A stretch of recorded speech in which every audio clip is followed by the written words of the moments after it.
Welcome back. चलो आज एक और वीडियो बनाते हैं कि आज की असाइनमेंट पर ही फोकस रहेगा हमारा। ठीक है, तो हम आज क्या करने वाले हैं, सबसे पहले कि जो तुम लोग असाइनमेंट्स बना रहे हो ना, अच्छी बात है, अच्छे से बनाना। जो भी मैंने अभी तक बताया डिटेलिंग वो सब लगा के बनाना। ठीक है, और क्या करना है कि जो हम एक नई चीज़ ऐड करने वाले हैं वो ये है कि तुम बना भी दोगे, पढ़ाई भी कर रहे हो, लेकिन कहीं ना कहीं बच्चों के मन में ये चल रहा होता है कि हमारे असाइनमेंट रिजेक्ट तो नहीं हो जाएंगे। अगर हम टाइम से सबमिट भी कर रहे हैं और सब कुछ अच्छे से टाई भी करके एनवलप में डाल के भी हम सबमिट कर रहे हैं, लेकिन उसके बावजूद भी अगर हमारा असाइनमेंट रिजेक्ट तो नहीं हो जाएगा। तो आज रिजेक्शन पे बात करेंगे हम। ठीक है, कि वो कौन कौन से रीज़न होते हैं जिनकी वजह से असाइनमेंट रिजेक्ट हो जाता है। ठीक है, क्योंकि होता क्या है कि एक बार असाइनमेंट रिजेक्ट हो जाता है तो टाइम वेस्ट होगा, एनर्जी वेस्ट होगी। ठीक है, और साल भी वेस्ट हो जाएगा। तो बेटर है अभी से कुछ पॉइंट्स जान लेते हैं जिनकी वजह से असाइनमेंट रिजेक्ट होते हैं और उनसे कैसे बचना है। ठीक है, तो हाँ, सबसे पहला हम जो बात करने वाले हैं, मैं 1 2 3 ऐसे करके बात करेंगे। ठीक है, तो पॉइंट 1 लेते हैं हैंड राइटिंग के लिए। हैंड राइटिंग कभी भी मिक्स एंड मैच नहीं होनी चाहिए। ऐसा नहीं होना चाहिए कि 2 क्वेश्चन तुमने अपनी राइटिंग में लिख दिया और 2 क्वेश्चन या 4 क्वेश्चन जो भी है बाकी क्वेश्चन किसी और से लिखवा दिए। ठीक है, ये मत करना, क्योंकि जब हैंड राइटिंग चेंज होती है ना तो ये चांस बनता है रिजेक्शन का। तो अपनी हैंड राइटिंग में लिखना है, नीट एंड क्लीन लिखना है। ठीक है, किसी और से नहीं लिखवाना है। एंड अच्छा, सेकंड पॉइंट हम लेंगे कि जो कुछ कोर्सेज होंगे बच्चों के, जो सेमेस्टर सिस्टम वाले कोर्सेज होते हैं, कुछ ईयरली सिस्टम होते हैं। ठीक है, तो जो सेमेस्टर सिस्टम होता है उनको असाइनमेंट देने पड़ते हैं ट्वाइस इन ए ईयर। ठीक है, हर 6 मंथ के बाद। और अब जैसे जुलाई में जिनका एडमिशन था वो मार्च में सबमिट करेंगे। ठीक है, तो एक बार मार्च में करेंगे फिर दिसंबर में करेंगे। ठीक है, डेट से पहले जो आपको टाइम दिया गया है, टाइम टेबल, जो भी last date, extended, without extended, जो भी है, जो भी डेट दी गई है, उससे पहले पहले असाइनमेंट सबमिट हो जाना चाहिए। नहीं होगा तो आपका असाइनमेंट एक्सेप्ट नहीं होगा। अगर ये सोच रहे हो कि लास्ट डेट के बाद भी अगर मैं सबमिट कर दूँ तो वो मत करना, सबमिट नहीं होगा। सबमिट भी हो जाएगा लेकिन वो एक्सेप्ट नहीं होगा। ठीक है, डेट का ध्यान रखना। ओके, और जो कोर्स कोड वगैरह होते हैं, जो ये फ्रंट पेज होता है, फ्रंट पेज जो होता है ना, इसको ठीक से फिल करना। मैं एक बार फिर से बता देती हूँ कि कोर्स कोड और तुम्हारे कोर्स टाइटल भरने क्यों इम्पोर्टेंट है। ये जो फ्रंट पेज है ना, ये आपने क्लियरली भरना है, इसमें कोई गलती नहीं होनी चाहिए। गलती अगर इसमें हो गई तो, क्योंकि क्या होता है कि जब टीचर्स, जब हम लोग ये चेक करने के लिए आपके असाइनमेंट उठाते हैं तो सबसे पहले यही हमारे आगे आता है। ठीक है, अगर यहाँ पे आपकी इन्फॉर्मेशन रॉन्ग है कुछ भी, तो क्या होता है कि वो हम क्या मतलब वो रिजेक्ट हो जाता है, वो चेक नहीं होगा। चेक भी हो गया तो अगर इन्फॉर्मेशन ही कंप्लीट नहीं है तो मार्क्स उसके अपलोड नहीं होंगे। ठीक है, तो इसको हम कैसे करेंगे एक बार फिर से सीख लेते हैं। इसको भरने का तरीका क्या है, देखो, आई होप दिख रहा होगा सबको। ठीक है, सबसे पहले था एनरोलमेंट नंबर। आपने अपना 10 डिजिट का enrolment number neat and clean बड़े बड़े अक्षरों में, साफ साफ अक्षरों में लिखना है। अपना नाम लिखना है, नाम की स्पेलिंग ठीक होनी चाहिए। जो नाम आपकी आईडी पे दिया हुआ है ना, वही आपने इसमें डालना है। ठीक है, एड्रेस डालना है अपना। ये हो गया। अच्छा, यहाँ पे ना जब आप लिखते हो तो क्या होता है, कई बार जल्दबाजी में 1 2 डिजिट छूट जाती है। ठीक है, वो एक रीज़न बनेगा असाइनमेंट कैंसिल होने का, क्योंकि अगर एनरोलमेंट नंबर ही नहीं कंप्लीट होगा तो आपके मार्क अपलोड नहीं होंगे, चाहे वो कितना ही तुमने अच्छा बनाया हो, कितने अच्छे उसमें मार्क्स आ गए हों, लेकिन अगर ये कंप्लीट नहीं होगा तो वो रिजेक्ट हो जाएगा, उसके मार्क्स अपलोड नहीं होंगे। ठीक है, और मार्क्स अपलोड नहीं होंगे तो मार्क्स जो आपके असाइनमेंट का रिजल्ट कब आएगा, अभी आप अप्रैल तक सबमिट करोगे तो जून जुलाई अगस्त तक आपका रिज़ल्ट आएगा। ठीक है, तब आपको पता चलेगा कि यहाँ पे ये ठीक नहीं लिखने से आप फेल हो चुके हो, आपके मार्क अपलोड नहीं हुए हैं। ठीक है, तो इस चीज़ का ध्यान रखना, 0 को 0 ही लिखना, 8 को 8 ही बनाना। 8 अगर गलती से बना देते हो तो उसको 0 बनाने की कोशिश मत करना। ठीक है, 7 है तो 7 को 7 के तरीके से ही बनाना, उसको 1 जैसा मत लिखना, या 1 बना दिया तो उसको फिर 7 बना रहे हो, कुछ कर रहे हो, ये सब मत करना। नेम लिखना अपनी स्पेलिंग साफ साफ अक्षरों में, बोल्ड लेटर में लिखना है, एड्रेस हो गया, ठीक। फिर आते हैं प्रोग्राम टाइटल पे। प्रोग्राम टाइटल क्या होता है? वो सब तुम्हारा जो तुम्हें वो अपना कंट्रोल नंबर एक जो मिला होगा उस वाली शीट पे आपको सब कुछ मिल जाएगा। दूसरा आपकी आईडी पे सब कुछ लिखा होगा। प्रोग्राम टाइटल ये आपने डालना है, ठीक है। प्रोग्राम टाइटल क्या होता है कि तुमने बीए में एडमिशन लिया है, ठीक है, या बीकॉम में लिया है, या एमए में लिया है, ठीक है, जो भी है तुम्हारा वो होता है प्रोग्राम टाइटल, ठीक है। कोर्स टाइटल क्या होता है? कोर्स टाइटल ये होता है लाइक ये बुक है, ठीक है। मान लो तुमने ये वाली बुक का असाइनमेंट बनाना है, क्या लिखा हुआ है यहाँ पे? BHIC 131, ठीक है, एंड भारत का इतिहास, हिस्ट्री ऑफ इंडिया। तो ये जो है ना आपका BHIC, ये आपका कोर्स कोड है, यहाँ लिखना है आपने, यहाँ पे ये BHIC, ठीक है। अच्छा, कोर्स टाइटल में क्या लिखेंगे हम?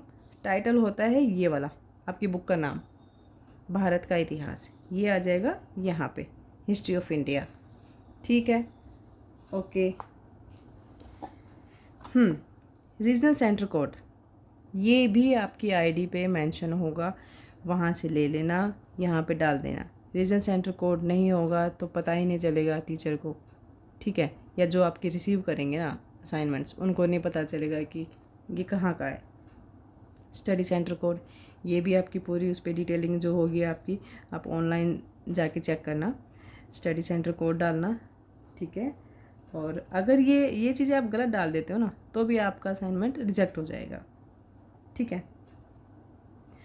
हाँ, फ़ोन नंबर भी डालना, कंपलसरी है ये चीज़ें, ओके, इसको ऐसे लाइटली मत लेना।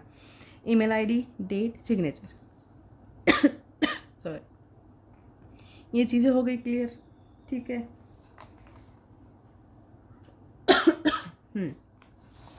चलो, अच्छा, अब करते हैं क्वेश्चन पेपर की बात।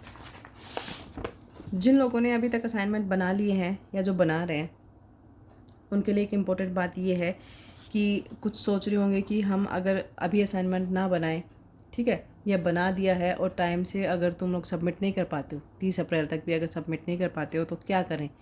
तो तुम लोग हो सकता है ये सोचो कि हम उसको संभाल के रख लेते हैं और हम जब दिसंबर में दोबारा देना होगा तो हम दे देंगे, ठीक है। तो उसके पीछे क्या रीज़न होता है, वो भी एक रीज़न बनेगा तुम्हारा असाइनमेंट रिजेक्ट होने का।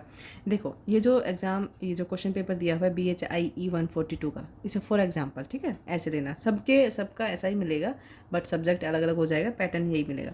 तो अगर कोई इस वाले सेशन का बना रहा है, अभी जो बना के सबमिट करेगा, और उसके क्वेश्चन पेपर पे ये लिखा हुआ है जुलाई 2023 और जनवरी 2024 तक, अगर ये वैलिडिटी है किसी के क्वेश्चन पेपर के ऊपर, तो वो अप्रैल 30 तक सबमिट कर देना इस क्वेश्चन पेपर के साथ, ठीक है, क्योंकि ये सिर्फ यहाँ तक ही आपकी वैलिडिटी होगी।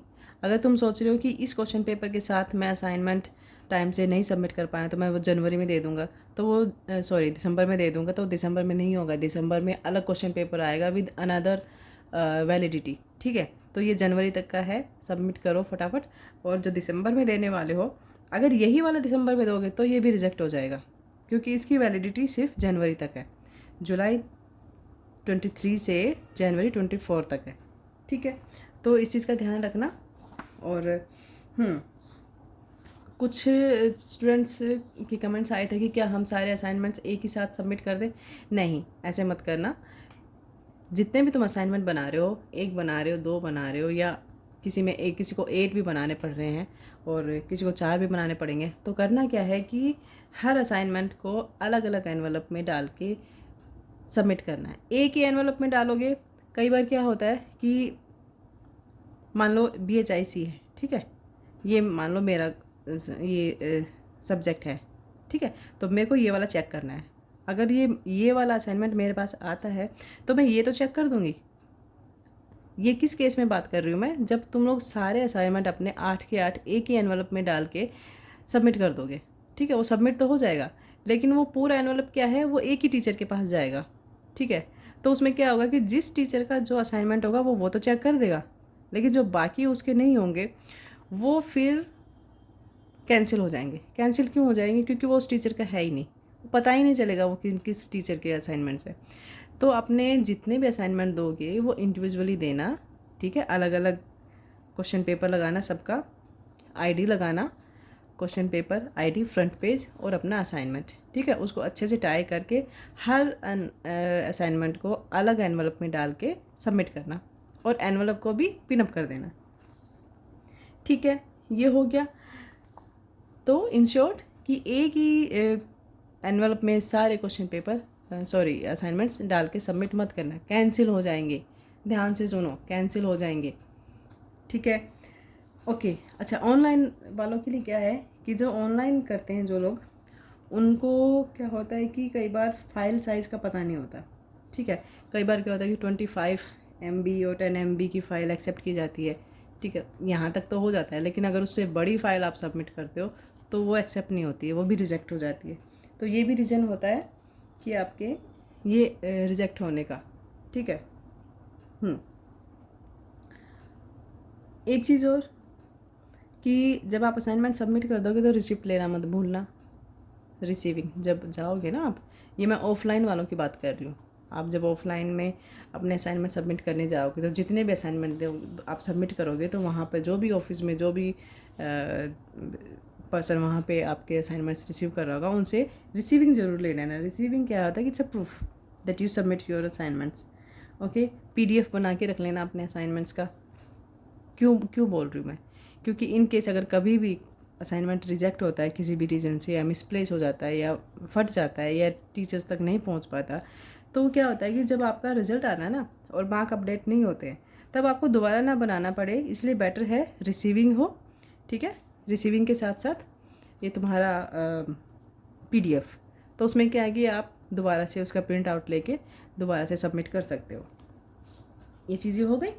अच्छा, फिर लास्ट एक हम बात कर लेते हैं कि जो आप ये सारा फाइल जो भी लोगे, आप एक फ़ाइल तो बनाओगे ना असाइनमेंट्स के लिए, तो उनके साथ क्या करना कि जो एक तो अलाइनमेंट का ध्यान रखना, ठीक है। अलाइनमेंट क्या होता है? सबसे पहले फ्रंट पेपर ये वाला ये लगाना है, ठीक है। उसके बाद आईडी लगेगी, जो आईडी है आपकी उसकी ज़ेरॉक्स लगेगी। उसके बाद क्या लगाना है? क्वेश्चन पेपर लगेगा, और फिर असाइनमेंट, ठीक है। अच्छा, असाइनमेंट में बहुत ज़्यादा कलरफुल पेनों का यूज़ मत करना कि बिल्कुल ही तुम मतलब रेनबो मत बना देना, ठीक है। 2 पेन यूज़ करना, ब्लू और ब्लैक। हाँ, अगर आपको बहुत ही इंपॉर्टेंट कोई चीज़ आपने अंडरलाइन करके बतानी है तो आप रेड पेन का यूज़ कर सकते हो, वो भी सिर्फ अंडरलाइन करने के लिए, ठीक है। कलरफुल पेपर यूज़ नहीं करने, प्लेन पेपर यूज़ नहीं करने, और A4 शीट यूज़ करनी है, ये तो सबको पता ही है, ठीक है। और ये सारी चीज़ें आप अलाइन करके एक अच्छे से एनवलप में स्पिन अप कर दो या टाई कर दो धागे से, ठीक है। इस तरह से करके आप सबमिट कर दो एनवलप में डाल के, और एनवलप को भी पिन अप कर देना, ठीक है, सिक्योर हो जाएगा। तो ये कुछ चीज़ें हैं जो आपको असाइनमेंट रिजेक्शन से बचाएगा, और मार्क्स अच्छे तो आ ही जाएंगे। ऑफ कोर्स तुम लोग तैयारी कर ही रहोगे अच्छे से, ठीक है। तो ध्यान रखना, बस यही कुछ चीज़ें थी। बाकी अगर कुछ और कोई पॉइंट रह गया हो जो मुझसे मिस हो गया हो तो कमेंट बॉक्स में बात कर सकते हैं हम। तो ये करते हैं, ठीक है। तो अब बस फटाफट से अपने असाइनमेंट बनाओ, सबमिट करो, और फिर मिलते हैं नेक्स्ट वीडियो में, ठीक है। And best of luck, bye.